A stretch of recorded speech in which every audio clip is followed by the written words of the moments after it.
সম্পূর্ণভাবে পরিকল্পিত হত্যাকাণ্ড। এখানে আমি নিজেও ছিলাম। প্রথমে ফার্স্টে আইসা আমাকে ছুরি দেখাইছে, দেখায় বলতেছে কালকির বলা মেশিন বাড়ি কর তার বাইরে লামো।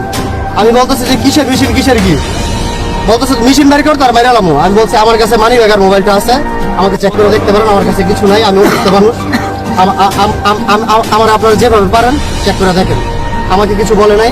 ওইখানে থাকা দুষ্কৃতিকারীদের ভিতরে একজন দেখাই দিয়া ওসমান বাইরে বলতেছে যে হাই, যখন আঙ্গুল দিয়া দেখাই দিছে এই বাইরে ওদের হাতে থাকা শক্ত লোহার রডের মতো ওই ডাকাত দলের থাকে না রাত্রে করে আপনার তালা টোলা কাটে যেরকম কিছু থাকে কাটারের মতো, এটা দিয়ে বাড়ি মারছে মাথায়। কয়েকটা বাড়ি মারার পরে উনি লুটায় পড়ে গেছে। পড়ে যাওয়ার পরে ইচ্ছা মতো চোখের সামনে দুষ্কৃতিকারীরা কোপাইছে, কিন্তু তাদের মুখ গামছা দিয়ে বাঁধা ছিল।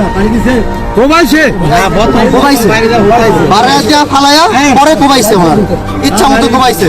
কোবাইয়া ওনারে যখন দেখতেছে যে ওনার আমি নিজের চোখে দেখছি উনি মানে ওনার বডিটা লড়তেছে, আকুরা রয়েছে বডিটা লড়তেছে, বলতেছে বাজার চুত বরস্তায় আনো।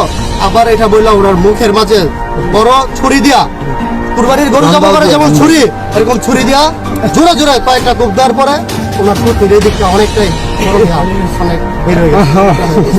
পরে ডাকি দলের মতো ওরা যারা আসছে দুষ্কৃতিকারীরা সব চলে গেছে। চলে যাওয়ার পরে আমরা ওসমান ভাইকে নিয়ে হসপিটালে যাই। এরপরে আর কিছু বলার নাই।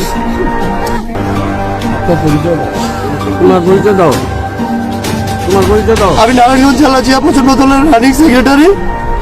আমার বড় ভাই ছিল উনি ওসমান গনি, উনি ইউনিয়ন বিএনপি সাধারণ সম্পাদক। আমার বাবা হচ্ছে মোহাম্মদ পণ্ডিত মিয়া, আমার নাম মোহাম্মদ সিরাত মিয়া।